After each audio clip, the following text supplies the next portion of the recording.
బాగా జాగ్రత్తగా ఉన్నారు. దమ్ముంటే కాళేశ్వరం సిబిఐ దర్యాప్తు కోరండి. సిబిఐ దర్యాప్తు కోరడం అంటే ఏంటంటే రొట్టెని నేతిల ముంచి కేసీఆర్ నోట్లో పెట్టినట్టు గంతే.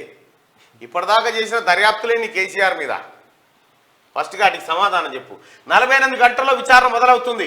సీఎం రేవంత్ ఎందుకు లేఖ రాయడం లేదు? ప్రాజెక్టు భవిష్యత్ ఏంటి? కిషన్ రెడ్డి ఏంటి అంటే వీళ్ళు కూడా వీళ్ళే కదా బీజేపీ వాళ్ళే పోయి చెప్పాలి. బీజేపీ మంత్రి పోయి శభాష్ కాళేశ్వరం అద్భుతంగా కట్టిన బీజేపీ మంత్రి పోయి చెప్పిండు ఓనాడు.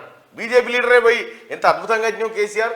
నమస్తే తెలంగాణలో మెచ్చుకున్న బీజేపీ నేత, మెచ్చుకున్న బీజేపీ కేంద్ర మంత్రి, ఇవన్నీ వచ్చేటి డైలాగులు.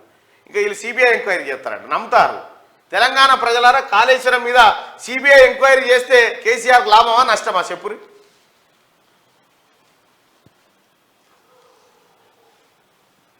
రైట్. కాళేశ్వరంపై సిబిఐ ఎంక్వైరీ అంటే ఏం జరుగుతుందంటే సిబిఐ వస్తే కేసీఆర్కే లాభం. ఎస్, 100% మంది సిబిఐ వస్తే కేసీఆర్కే లాభం అని చెప్తున్నారు. ఇది సరిపోదా? ఇక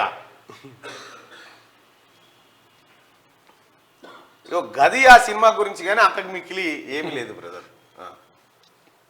ఇటు పోయినమ్మా ఆంధ్రజ్యోతి. సిబిఐ దర్యాప్తు కోరండి. ఈయనైతే ఇప్పుడు ఎట్లా రక్షించాలి కేసీఆర్ను, ఎట్లా కాపాడాలనే పనిలో ఉన్నట్టుండు.